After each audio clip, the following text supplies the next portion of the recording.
Grande es este misterio de la piedad.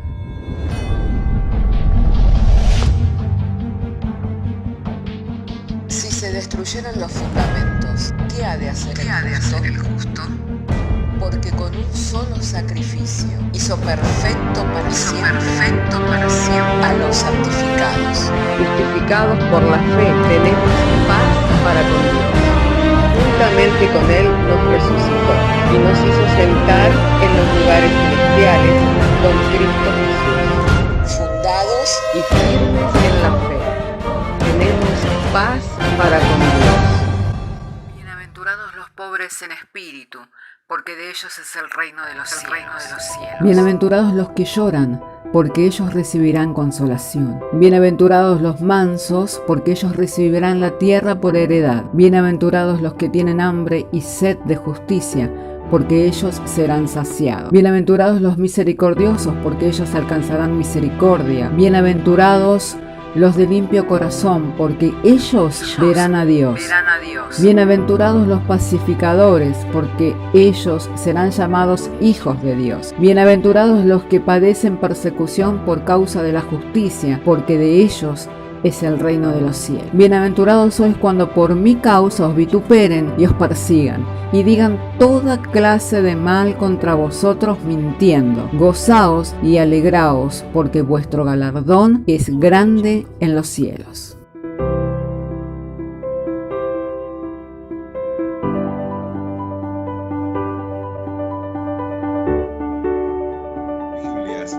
Vamos a estar abriendo nuestras Biblias en el libro de los Hechos para leer en el capítulo 7, verso 20. De modo que si tiene su Biblia, le invito para que abra su Biblia en el libro de los Hechos, capítulo 7, verso 20. Y nos dice la Sagrada Escritura: en aquel mismo tiempo nació Moisés y fue agradable a Dios y fue criado 3 meses en casa de su padre.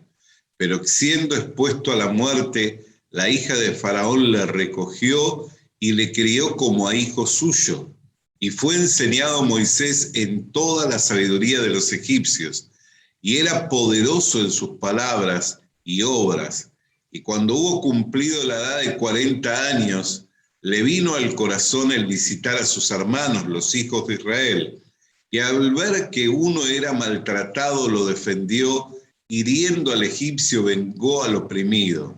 Pero él pensaba que sus hermanos comprendían que Dios le daría libertad por mano suya, mas ellos no lo habían entendido así. Le invito para que oremos al Señor. Padre, hemos compartido la lectura de las Sagradas Escrituras. Llegado el momento de la exposición de la misma, nuestro ruego en la oración es que nos sea dado la iluminación por medio del Espíritu Santo, a fin de que el mensaje nos sea claro, comprensible, pero también, Señor, el mensaje produzca el fruto para lo cual tú nos lo envías, Señor, haciendo tu buena obra en cada uno de nosotros por medio del Señor Jesucristo. Amén. Hermanos queridos, hemos leído de las Escrituras que la palabra del Señor nos dice que a su tiempo nació Moisés y fue agradable a los ojos de Dios y vivió 3 meses en la casa de su padre. Pero dado que se había desencadenado una persecución, sobre todo niño recién nacido, y viendo su padre el que no iba a poder contenerle más, de modo que no fuera descubierto por los soldados del ejército egipcio, lo entregaron prácticamente en las manos de el cuidado de Dios, siendo el que prepararon un canastillo forrado, y este canastillo no solamente estaba forrado, calafateado para que él pudiera flotar sobre las aguas del río Nilo. Y así es como lo descubre la hija de Faraón y lo toma, entendiendo que era un niño de los hebreos, lo toma como un hijo suyo. Y así es criado en toda la sabiduría de los egipcios, y dice que era poderoso en palabras y que era poderoso en obras. Y un día vino a su corazón el visitar a sus hermanos. O sea, él estaba en la casa de Faraón, pero sabía de su nación, sabía de su herencia, sabía de su legado, sabía a qué grupo él pertenecía. Así que subió a su corazón de que si Dios lo había preservado en medio de tan gran masacre, era porque un propósito tenía para con los suyos. Así que subiendo a visitar a sus hermanos los israelitas, viendo que un egipcio maltrataba a uno de ellos, mirando a su alrededor que nadie lo veía, echó mano de él, le mató y le terminó enterrando en la arena. Porque él pensaba, este es el texto del cual yo quiero hacer referencia en esta hora, pero él pensaba que sus hermanos comprendían que Dios le daría libertad por mano suya, mas ellos no lo habían entendido así. O sea, él tenía un sentir en el corazón, pero comenzó a procesar pensamientos, comenzó a traer ideas de que por su mano sería libertada la nación de Israel. Si bien la nación de Israel iba a ser libertada y él iba a ser el medio por el cual la nación de Israel iba a ser libertada, pero Dios no estaba dispuesto a compartir con Moisés su gloria. Por eso que cuando él pensaba que por su mano iba a ser libertada la nación de Israel, tuvo que huir por el temor a ser descubierto de este asesinato. Y huyendo de Faraón, se fue a las tierras de Madián. Y allí habitó durante 40 años. 40 años fueron suficientes para que el pensamiento que él tenía le abandonara y para el concepto que él tenía de sí mismo se derrumbara. ¿Por qué? Porque ya tenía aproximadamente 80 años. 80 años de edad, ya los años pesaban sobre sí y él no podía pensar ya más en que podía ser el instrumento para libertar a la nación de Israel. Pero cuando él desechó todo pensamiento acerca de sí mismo como un instrumento para libertar a la nación de Israel, Dios lo visita y en medio de una visión le hace un llamado para volver y libertar a la nación de Israel. Pero lo notorio es que, siendo que la Biblia nos dice que él había crecido en la casa de la hija del faraón y había sido instruido en toda sabiduría de los egipcios y que era poderoso en palabra, allí cuando Dios le hace el llamado, él dice, ¿y quién soy yo para presentarme delante de Faraón o para libertar a la nación de Israel? O sea que el pensamiento ya lo había desechado. Y cuando él desechó todo pensamiento de sí mismo, de poder hacer algo por sí mismo, ahí es cuando Dios comienza a manifestarse poderosamente para utilizarle como un instrumento para libertar a la nación de Israel. Así que ahí comienza en el capítulo 3 del libro de Éxodo, Dios a exhortarle, a animarle a que él vaya, que se presente, y aun cuando los mismos de su nación dijeran, ¿y quién es el Dios que te ha enviado? Tú les dirás, el gran yo soy es el que me envía. Y no obstante, con eso le dio señales, le dio una vara que tenía el poder de convertirse en culebra y le dio una señal que era el poder sanar la lepra. Dice que puso su mano sobre su pecho y cuando la sacó estaba blanca como la nieve, con señal de lepra, y la volvió a poner y estaba totalmente limpia como la otra mano. Y les dijo, si no creyeren estas dos señales, entonces te daré poder para que transformes las aguas en sangre. Tomarás agua en tu mano, la esparcirás y el agua será convertida en sangre. Le dio toda clase de señales. Aun cuando él vio estas señales de parte de Dios, dijo, pero ¿sabes qué? Tu siervo ha sido y es tardo para hablar, tosco para hablar, torpe para hablar. Pareciera como que el relato de lo que Moisés le dice a Dios no concuerda con la realidad de su educación. ¿Por qué? Porque cuando Esteban, quien es que narra acerca de este hecho, dice que él había sido criado en toda sabiduría de los egipcios y era poderoso en palabras y era poderoso en obras. Pero ese poder no era el poder por el cual él iba a hacer proezas. Esa sabiduría no era la sabiduría por el cual se iba a manifestar a Faraón y se iba a manifestar a la nación de Israel, sino que provenían del hombre, provenían de la carne. Por eso es que no podía tomar nada Dios de eso para utilizarle como un instrumento. Y el pensamiento que él tenía acerca de sí mismo tenía que ser olvidado, tenía que ser abandonado.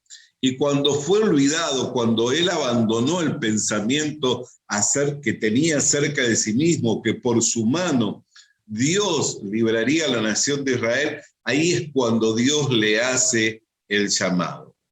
Hermanos, cuando el apóstol Pablo le escribe a los romanos, allí en el capítulo 12, en el verso 3, dice: digo pues, por la gracia que me es dada, a cada cual que está entre vosotros, que no tenga más alto concepto de sí que el que debe de tener, sino que piense de sí con cordura, conforme a la medida de la fe que Dios repartió a cada uno. ¿Cuál es la regla de la fe? Que nosotros éramos viles, que nosotros éramos pecadores, que estábamos destituidos de la gloria de Dios, separados de Dios e incapacitados de poder alcanzar esa belleza moral. Pero a su tiempo Dios envió a su Hijo, nacido de una mujer, el cual vino a este mundo para rescatarnos de esa condición y para darnos el don de la vida eterna. Cuando el apóstol Pablo está diciendo, por la gracia que me ha sido dada, lo cual no era poca. ¿Por qué? Porque le conocemos a él que llenó todo Asia del Evangelio, que se esforzaba por llegar a los lugares donde todavía Cristo no había sido anunciado y allí establecer congregaciones y dejar también establecidos obispos, ancianos, obreros que pudieran conducir a la grey de Dios. Podemos ver que Pablo, que tenía gracia y que él mismo describe acerca de esa gracia, diciendo que Dios le había concedido padecer por causa del Evangelio, en 3 veces había naufragado, 4 veces le habían latigado con 40 latigazos menos 1, había llegado al punto de que había perdido toda esperanza de vida para que su confianza no estuviera en sí, sino que su confianza estuviera en Dios, quien la había salvado, quien le salvaba y quien le continuaría salvando. Esa gracia abundante de la cual él participaba, dijo: os ruego por la gracia que me ha sido concedida, que cada uno de vosotros piense acerca de sí mismo con cordura. Hermanos, nosotros podemos mirar en tiempos de la Gran Babilonia, que cuando Nabucodonosor estaba mirando la Gran Babilonia y los jardines que colgaban, él dijo: por mi mano todo esto fue hecho, no es mi gloria y no fue por mi mano que todo esto fue hecho. Y al momento en que él profirió la palabra, se escuchó una voz del cielo que le decía: hoy serás cortado de entre los hombres, 7 tiempos pasarán sobre tus lomos, con los animales del campo será tu habitación y te alimentarás como uno de ellos, hasta que se cumpla el tiempo señalado por Dios y reconozcas que el Altísimo gobierna sobre los hombres. Hermano, ¿por qué el apóstol Pablo estaba diciendo cada uno piense de sí mismo con cordura? Porque cuando el hombre piensa acerca de sí mismo, más allá de lo que es, que es polvo de la tierra. Cuando el hombre piensa acerca de sí mismo, más allá de lo que puede, pero en la gracia de Dios, entonces deja de pensar con cordura. Uno dice, ¿por qué fue tan duro y tan severo el castigo que recibió Nabucodonosor? En realidad lo que Dios está manifestando a través de ese suceso es que esa es la naturaleza del hombre. No es más que una bestia, amén, que la naturaleza con la cual Nabucodonosor vivió durante 7 años es la misma naturaleza de todo hombre altivo, de todo hombre orgulloso, de todo hombre que tiene acerca de sí mismo un más alto concepto que el que debe de tener. ¿Por qué? ¿Qué es el hombre? ¿Y qué es la gloria del hombre? No es como la flor del campo, que hoy es, que mañana se seca y se marchita y no sirve para más nada. Así es. Entonces, hermano, cuando el apóstol Pablo habla al respecto de que cada uno piense acerca de sí mismo con cordura, no tenga más alto concepto que el que debe de tener, sino conforme a la medida de la regla de la fe que Dios repartió a cada uno. Amén.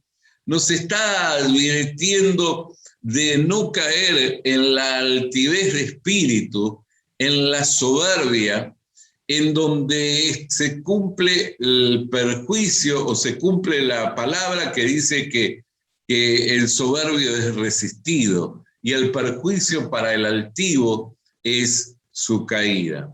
Entonces, hermano querido, ¿por qué Moisés, siendo que había subido a su corazón el sentir de querer hacer algo en pos de su gente, de su pueblo, no solo de querer visitarlos, sino que los visitaba? ¿Por qué? Porque ya estaba el sentir en su corazón que por su mano sería libertada la nación de Israel.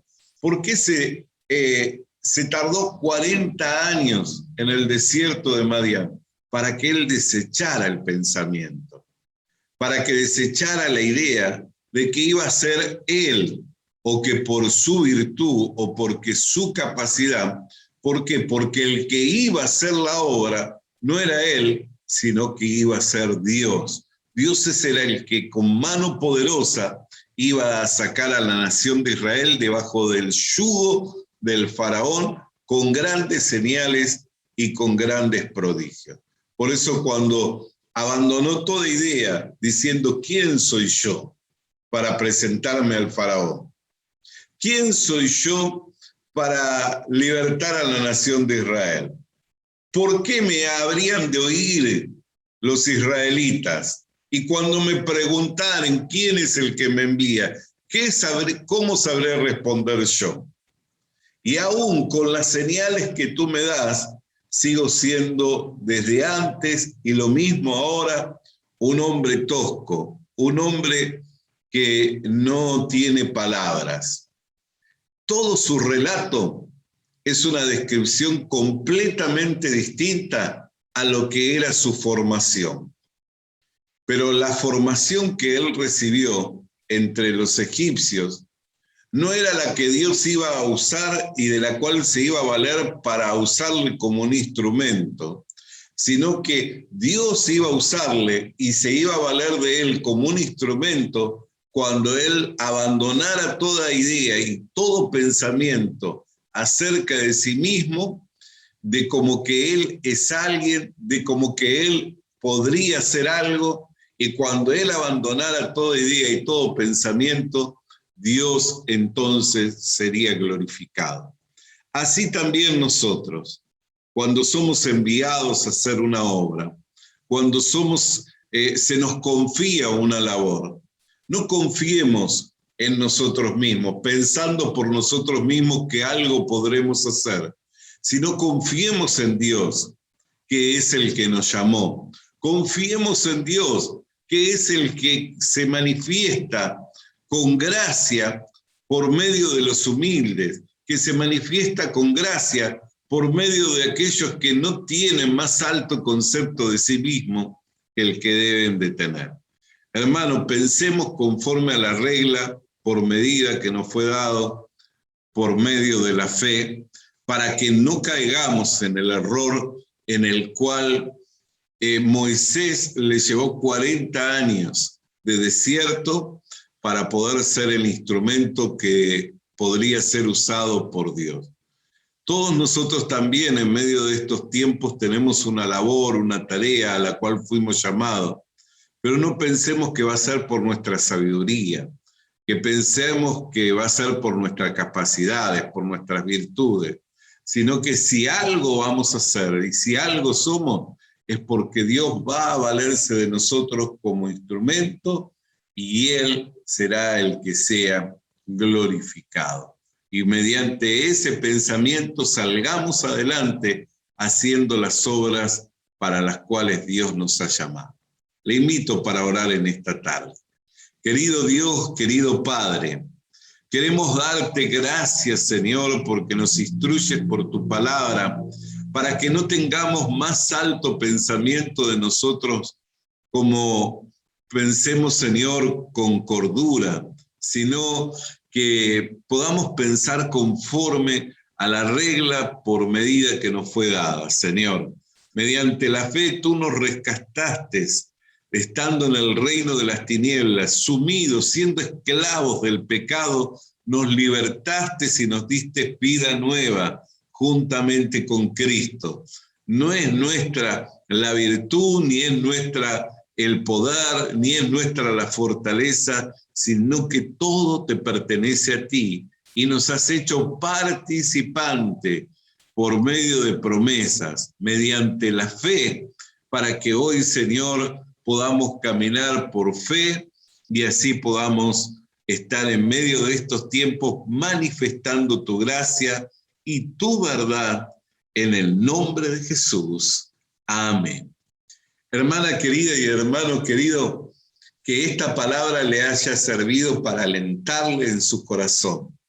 Y si usted estaba pensando en que no podía, que no sabía, si usted estaba pensando en que no tenía las capacidades, bueno, este es el momento y ese es el punto en el cual Dios va a tomarle y va a usarle como instrumento en sus manos.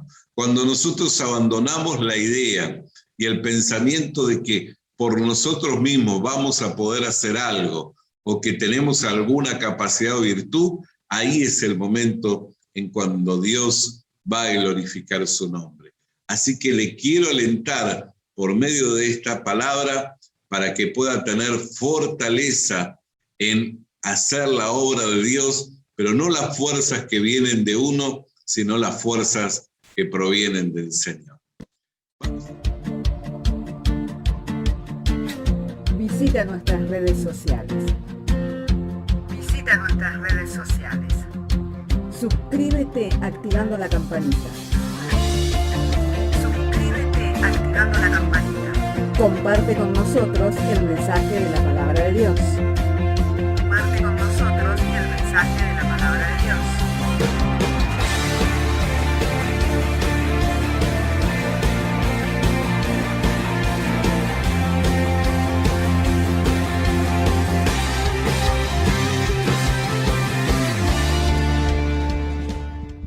Le animamos a que consiga una Biblia,